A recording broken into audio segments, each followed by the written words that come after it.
I never thought I'd see him again, let alone in a place like this. The Wilshire Grand Hotel sparkled under the lights that night. The rooftop had been transformed into a dreamscape of scented candles, silk-draped tables, and a soft piano melody drifting over the glamorous Los Angeles skyline. The annual Monteverde Education Foundation Gala was a major event, a gathering of entrepreneurs, artists, and media personalities, and it marked my first public appearance in years after stepping away from the high society scene. I wasn't there for the glitz, I had a personal reason, and I wasn't alone. I walked in with 4 young people, tall, elegant, each with a distinct presence yet moving as one. We turned heads the moment we arrived, not just because of our looks but because of the energy between us. I felt eyes from every direction, but one gaze cut through the room and made me pause for a heartbeat. I turned, and my heart sank. It was him, Gabriel Whitmore, the man who once meant the world to me, the one who promised to stay, until he found out I couldn't have children. The day he chose to leave without looking back, it felt like my soul shattered with every step he took away. 17 years, that's how long it's been since he left me. Gabriel stood in the crowd wearing a perfectly tailored tuxedo, his salt and pepper hair swept back neatly, his eyes just as deep and sharp as they were back then, but this time I caught something else in them: confusion. He looked at me, then at the young people beside me, and I watched the confusion shift into panic, then because he saw what couldn't be denied. Each face, each feature carried a part of him. Tyler's pale gray eyes, Elena's high cheekbones, Lucas's strong jaw, Isla's crooked half-smile, all things he couldn't explain. Because he left me, believing I could never be a mother. I gently squeezed Isla's hand as she turned to me, her lips pressed tight. "Is that him, Mom?" I nodded, my gaze locked on Gabriel. "Think he'll run?" Lucas asked quietly, half teasing, half serious. "He won't," I said, more calmly than I expected. "A man like him doesn't run. He'll try to face it, because he needs answers more than anyone else in this room." Gabriel began walking toward me, his eyes fixed. He struggled to keep a composed look, but I saw his hand tremble around his wine glass. Only I would notice that. When he was just a few steps away, he stopped. His eyes drifted slowly across each face beside me, as if fighting against a wave crashing inside him. Then he spoke, his voice rough, almost unrecognizable. "Samantha." I looked at him, not cold, not warm, just the calm of someone who's survived every kind of heartbreak. "I thought you couldn't." I lifted my chin. "This is Tyler, Elena, Lucas, and Isla." Each name rang out like a bell cracking the walls of belief he'd built over the years. He opened his mouth to say something, then closed it again, and I knew. Gabriel Whitmore, the man who left in search of a complete future, was now face to face with something he never imagined. And I hadn't even told him half the truth, not yet, but I would. Gabriel stood there like his legs had stopped working. His eyes scanned the kids again, desperately trying to process what couldn't be explained. But the resemblance grew more obvious with each second, and I knew no words could hide the truth anymore. "They're yours?" he asked, voice rough, almost choking. I didn't answer right away. I wanted him to face what he'd denied, rejected, and run from for nearly 2 decades. "Yes," I said, holding his unsteady gaze. "They're my children." Gabriel stepped back. He looked at Tyler, now a poised young man, dark hair and those unmistakable gray eyes just like Gabriel's younger self. Then Elena, her deep eyes and perfectly arched brows, a mirror of me but with his unmistakable presence. Lucas and Isla stood still, but their eyes never left the trembling man in front of them. "But Samantha, you said you couldn't, the doctor said." I cut him off, my tone even. "We used to believe that." A beat of silence. I saw Gabriel bite his lip, his hand tightening around the glass as if it was the only thing keeping him upright. "Whose children are they?" The question came out reflexively, not from doubt but fear. I gave a small smile, not mocking, just the bitterness of years held in. "Gabriel," I said clearly, "they are mine, and yours." It was like he got pulled from reality for a second. All the sound in the room seemed to fade, and I saw his eyes darken. No, that's not possible." He stepped back again. This isn't real." Tyler stepped forward, hands in his pockets, eyes cool. Whether you believe it or not is your choice, but the truth doesn't need permission to exist. Gabriel looked like he wanted to speak, but nothing came out. I knew his mind was spinning with 1,000 questions, trying to rearrange the impossible. The man who once led an empire now stood frozen before 4 familiar strangers. I exhaled slowly. If you want the truth, I'll tell you. But not here. Not in front of all these curious eyes, hoping to watch us fall apart. Gabriel nodded numbly, but his eyes never left the kids. I need time. Lucas let out a soft laugh, no humor in it. Good thing we gave you 17 years to get ready. I turned to the kids. Let's go. Without another second, I led them away, leaving Gabriel behind in the middle of the ballroom, lost in his own world. I felt his eyes on our backs, heavy with something between regret and fear. As the elevator doors closed, Isla looked up at me and whispered, "Mom, will you tell him everything?" I glanced at the reflection in the mirrored wall, a woman no longer defined by tears or abandonment. A mother of 4, the sole keeper of a remarkable truth.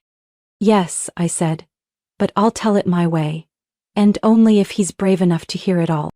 The story wasn't over, but I knew one thing for sure.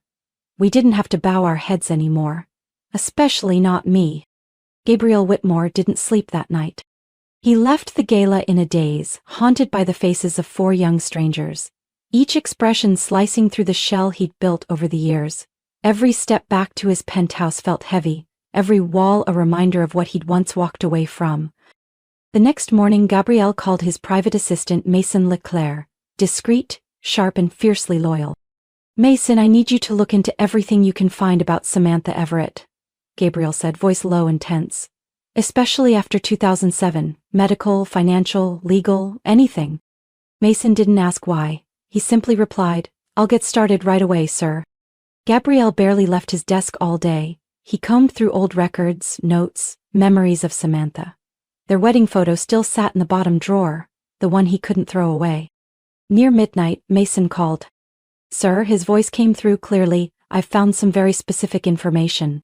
Gabriel sat up straight. "Tell me." Samantha entered a reproductive research program in late 2007. An experimental project called Novogenesis, led by Dr. Alden Rive.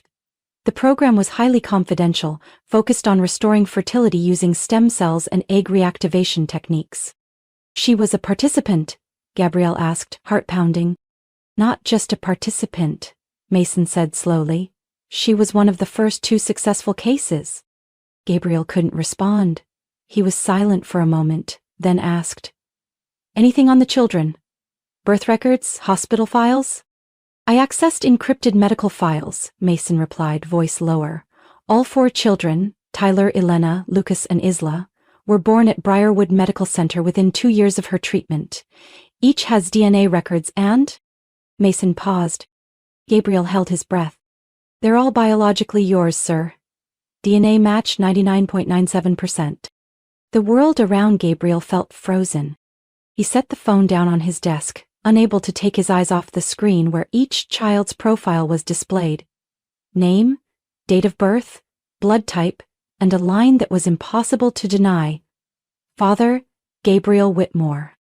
Mason was still speaking on the phone, but Gabriel no longer heard a word. A hollow feeling settled over him, not because he had been deceived, but because he had been the one to slam the door shut 17 years ago, and now stood outside hoping it was still open. He sat in silence for hours, staring at the ultrasound image attached to Elena's hospital file, his eldest daughter. That should have been the moment he was there. That should have been the first image he saw in joy, not regret. Near dawn, Gabriel said only one thing when he called Mason back. "I need to meet Dr. Alden Rive, as soon as possible." The truth, like an underground current, had risen, and this time Gabriel knew. He no longer had the right to run. Elsewhere in the city, I, Samantha, still didn't know what Gabriel had discovered, but when I saw his eyes last night, I knew one thing for certain. He wasn't walking away.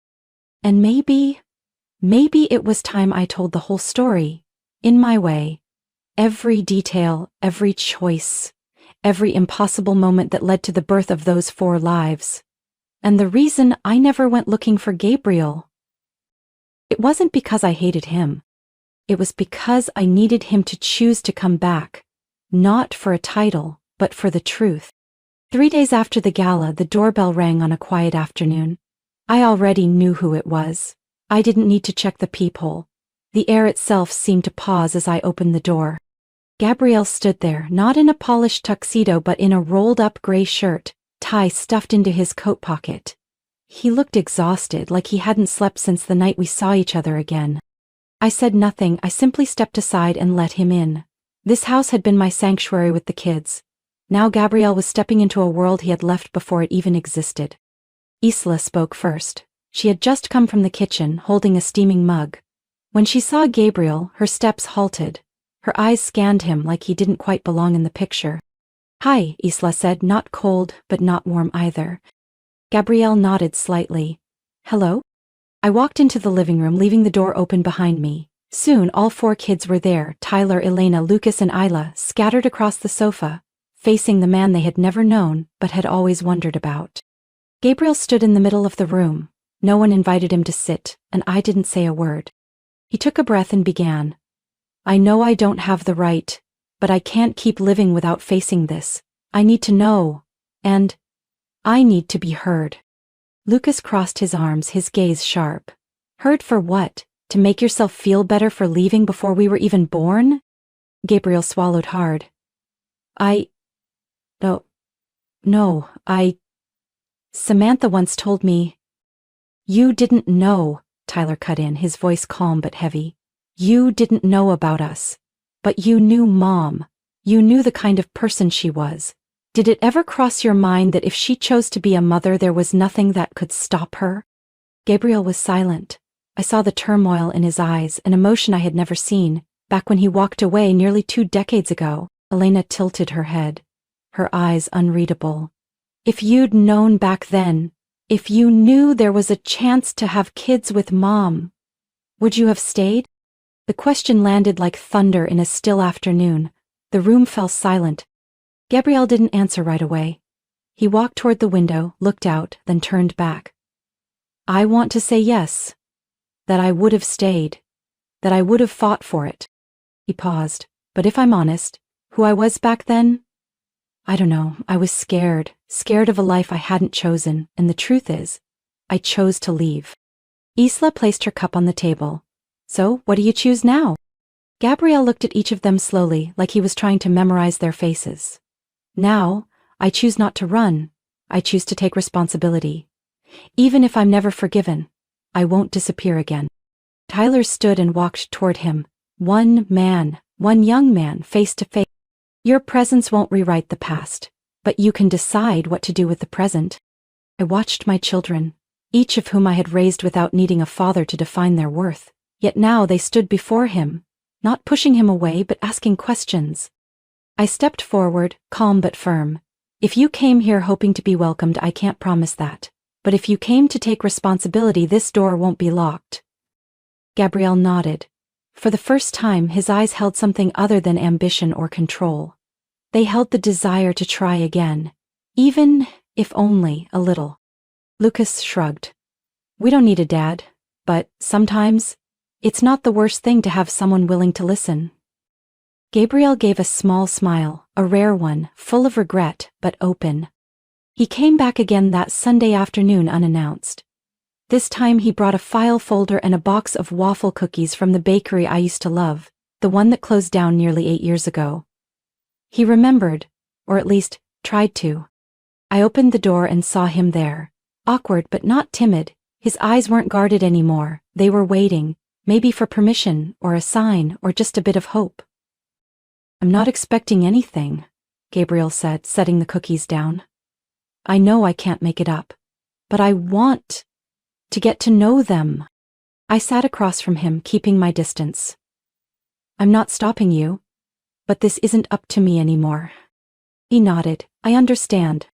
At that moment, footsteps echoed from the stairs. The kids had just returned from the movies. They entered the room, sunlight glowing on their hair and shoulders. Isla noticed Gabriel first, her eyes briefly surprised. Then Elena, Tyler and Lucas, each with their own reaction: suspicion, curiosity, a bit of caution. Gabrielle stood, hands clasped tightly to still their trembling.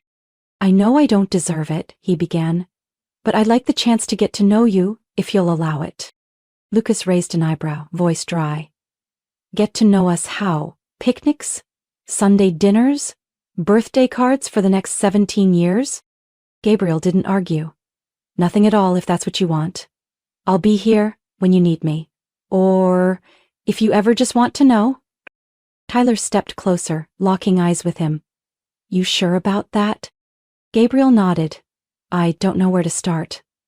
But I'll be here. Even if it's just to listen. The room fell quiet. Time seemed to pause, the outside world fading away, leaving only the sound of steady breathing and the weight of possibility. Isla turned to me. What do you think, Mom? I shook my head gently. I've already walked my path. The rest is up to you. Elena placed her bag on the couch, then looked at Gabriel. Do you have a car? Gabriel blinked. Yes. Then take us to the ice cream shop at Clover and Vine. It's open until 8. We can start with something simple. Gabriel nodded, smiling for the first time that day. Not wide, but sincere. Lucas sighed. I'll go. Not for him, just because the ice cream there is actually good. Tyler turned to me. You want to come? I shook my head and smiled. Not this time. You go. As the door closed behind them, I sat by the window. The sunset stretched across the neighborhood like a bronze blanket. I didn't wish for a miracle. I wasn't expecting magic. But even the smallest first steps are still steps worth taking. That night, when the kids returned, they didn't say much. Just a few comments. About the new ice cream flavor, how Gabriel mispronounced an order, and how he left his car keys at the counter. Those little things, clumsy, real, unpolished, were the clearest signs that something had begun. A second chance, even late, is still a chance. And this time, I wouldn't be the one to stand in its way. Gabriel began showing up regularly, but never forcefully, never demanding attention. He quietly sent messages to each of them. Not long, not dramatic, just, if you're free, I'm at the little bookstore near campus, found some interesting titles. Or, discovered a sandwich place near the dorms, saving it for next time if you're curious. At first, the kids didn't reply, but slowly each one began to respond. In their own way. Tyler was first, the most reserved yet too curious to resist. One day after class, he walked into the cafe where Gabriel was waiting. No announcement, no handshake, just pulled up a chair and said, I've got 30 minutes. If you want to ask something, do it. Gabriel didn't ask. Instead, he told a ridiculous story about losing his wallet in college and having to photocopy IDs to survive. It was so absurd that Tyler burst out laughing. A rare laugh, unexpectedly sparked in their first real conversation. Elena was different. She kept her distance, always leaning slightly toward the door as if ready to leave at any moment. But when Gabriel casually mentioned a local art exhibit, her passion, her eyes lit up. By their second meeting, she brought her sketchbook. They talked for nearly 2 hours. Not once did she say the word father. Lucas, sharp, cautious, and never easy, challenged Gabriel with probing questions. Why now? What if we don't let you in? Gabriel never had perfect answers, but each time, he looked him straight in the eye and said, I don't have the right answers, but I'm not disappearing again. And slowly, Lucas stopped flinching when Gabriel said his name. Isla was the last to open up, but the fastest to change once she did. One rainy afternoon, she texted Gabrielle, Bus stuck, you free? He showed up in 12 minutes, with a raincoat and a small umbrella. She didn't say much during the ride, but when she got out, she left a note in the glove box. Thanks for coming. I watched everything from afar. I didn't interfere, didn't guide. I simply observed quietly as the changes unfolded. Like a mother standing at the edge of a river, watching her children choose their own bridges to cross.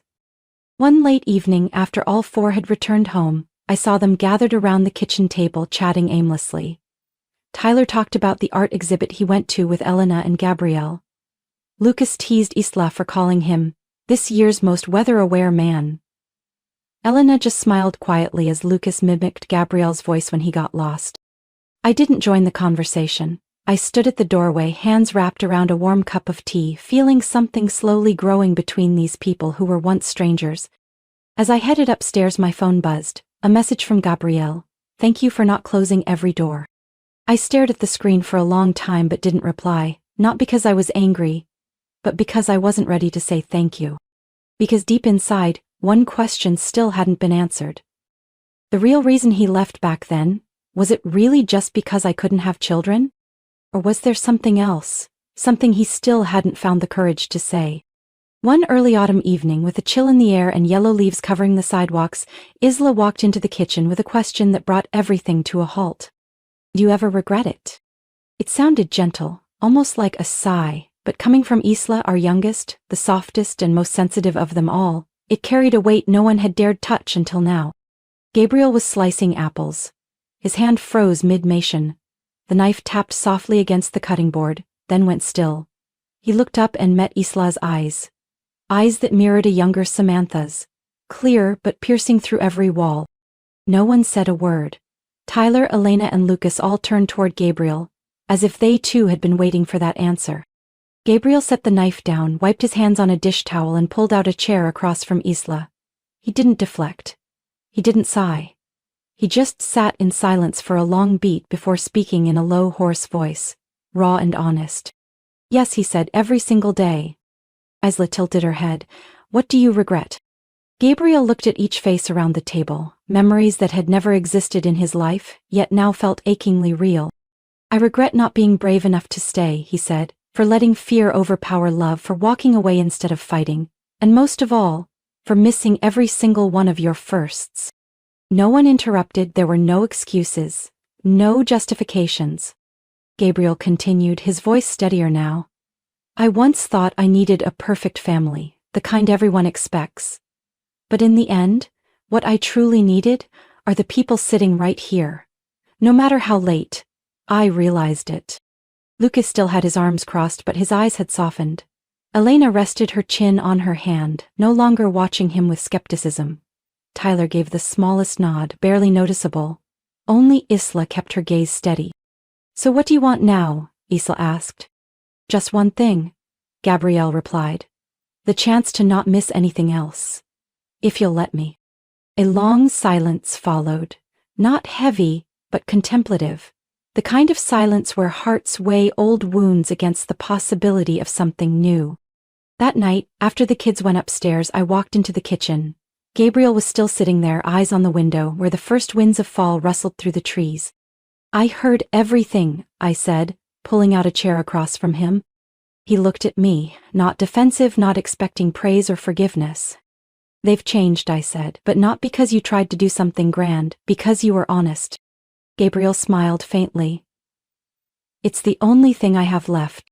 I looked at him quietly, and sometimes, that's all it takes. He nodded, eyes never leaving mine. What about you? I knew that question would come. But I didn't have an answer, not because I hadn't forgiven, but because some wounds no longer hurt, yet still leave scars. I still have something I need to ask you, I said, but not tonight. Gabriel understood. He didn't press. When he left, I stood at the porch, watching his silhouette disappear into the soft glow of the streetlights. Part of me felt lighter, part of me remained cautious. Because sincerity is the beginning, but to keep trust, that takes more. And I knew the real test was still ahead. Gabriel began visiting more regularly, but never crossed any lines. He didn't overstay, didn't disrupt the kids' routines, never asked anything of me. Sometimes he helped Isla with her science presentation, escorted Elena to a local photo exhibit, or played chess with Tyler late into the night. With Lucas, it was still a push and pull, but at least he no longer walked away when Gabriel showed up on the porch. And me? I didn't interfere, I just watched. I watched how Gabriel tried, without rushing, without scheming, like he was carefully patching a fabric that had long since worn thin. I saw the way he looked at the kids, how he gently stepped into each moment as if he'd found a treasure he thought was gone. And I watched myself, a woman who once resented him so deeply she wanted to forget his name, now feeling her heart soften in the most unsettling way. One late evening, after the kids had gone upstairs, I brewed 2 cups of tea and walked out to the back porch. where we could see the shimmering city lights in the distance, and hear autumn winds whispering through the old maples. Gabriel was there, leaning lightly on the railing, quietly watching. I handed him a cup and we said nothing for a while. "This view," he said softly, "you once dreamed of sitting here every night, with the kids, your husband, and a cat named Felix." I laughed, unable to hide it. "I hate cats." "I know," Gabriel smiled. "But you still said it. Back then you thought dreaming a little might make the pain easier." I didn't deny it. It did. Back then I thought you were the irreplaceable part of that picture. Gabriel turned to me, his eyes catching a faint glow in the dark. "I don't want to go back to that time," he said gently, "because I know I ruined it, but if I could, I'd like to help you paint a new one. Not the same as before, not perfect, but maybe something different." I gripped my mug, its warmth spreading to my fingers, but inside I felt another kind of wind, a wind of hesitation, and a question that had never been answered. "Gabrielle," I said, locking eyes with him, "the day you left, was it really just about the children?" He froze, the wind blew stronger as if even nature was holding its breath. "No," he whispered, eyes dropping. His voice grew heavier. That was the easiest part to say. "But the truth is, I panicked. I looked at the future and didn't see myself as someone good enough to stand by you. You were so strong, and I was weaker than I ever wanted to admit." His answer stilled me, not because it hurt, but because it felt like the missing piece finally falling into place. "I remember thinking," I said quietly, "if you had just said that, we could have found a way. Together. But you went silent. And disappeared." "I know," Gabriel whispered, "and that's something I'll regret for the rest of my life." Another pause. Then I lifted my head, gazing at the city lights that shimmered like falling stars. "We can't go back," I said slowly. "Too much has changed. I'm not the woman who once wrote Felix's name in her diary." Gabriel gave a soft laugh, but didn't interrupt. "But," I continued, "if you truly want to stay, for the kids, for yourself, and if you're willing to accept an imperfect beginning." I turned to him, meeting a gaze filled with longing but no pressure. "Then maybe we can become something else." Gabriel said nothing. He just nodded. And for the first time in nearly 20 years, we stood side by side, with nothing broken between us.